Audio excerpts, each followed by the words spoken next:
আসসালামু আলাইকুম। আমরা মুসলমান দাবি করি, কিন্তু আসলে আমাদের অবস্থা এমন যে আরবির সাধারণ অর্থগুলো আমরা জানি না।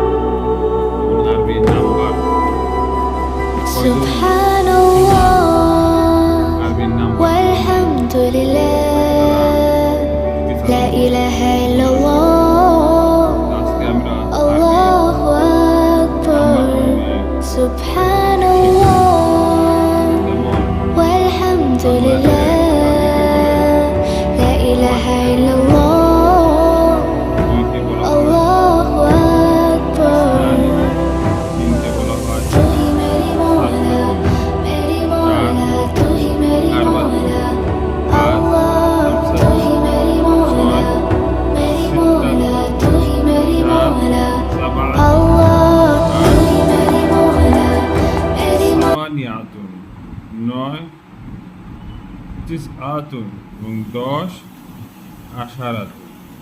তো এভাবে যদি আমরা আরবি শিক্ষা গ্রহণ করি, বাচ্চাদেরকে মনোযোগ দিয়ে পড়ানোর চেষ্টা করি, তাহলে তারা আরবির এই প্রাথমিক শিক্ষাগুলো তারা আগে থেকে রপ্ত করতে পারবে। এক্ষেত্রে পরিবারের ভূমিকা অত্যন্ত গুরুত্বপূর্ণ।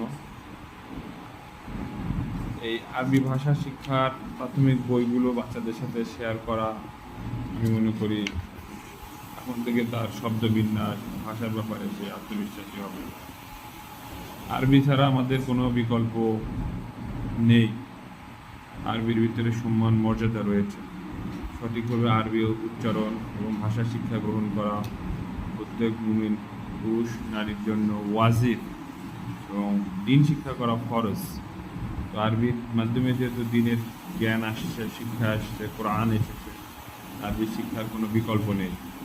আসুন আমরা আল্লাহকে জানি, আল্লাহ রাসূলকে মহব্বত করি, দিন এবং ইসলাম সম্পর্কে সঠিক এবং জ্ঞানের চর্চা করি,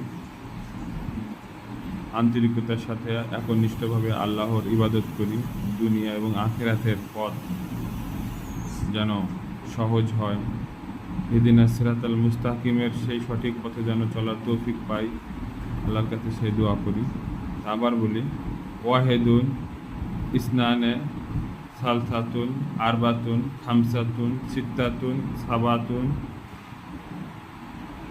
সামানিয়াতুন, তিসআতুন, এবং 10 নম্বর হচ্ছে আশারাতুন। আশারায়ে মুবাশশারা একটা কথা আছে, অর্থাৎ 10 জন প্রসিদ্ধ জান্নাতি সাহাবাদের নাম। আশারায়ে মুবাশশারা। সবাইকে ধন্যবাদ।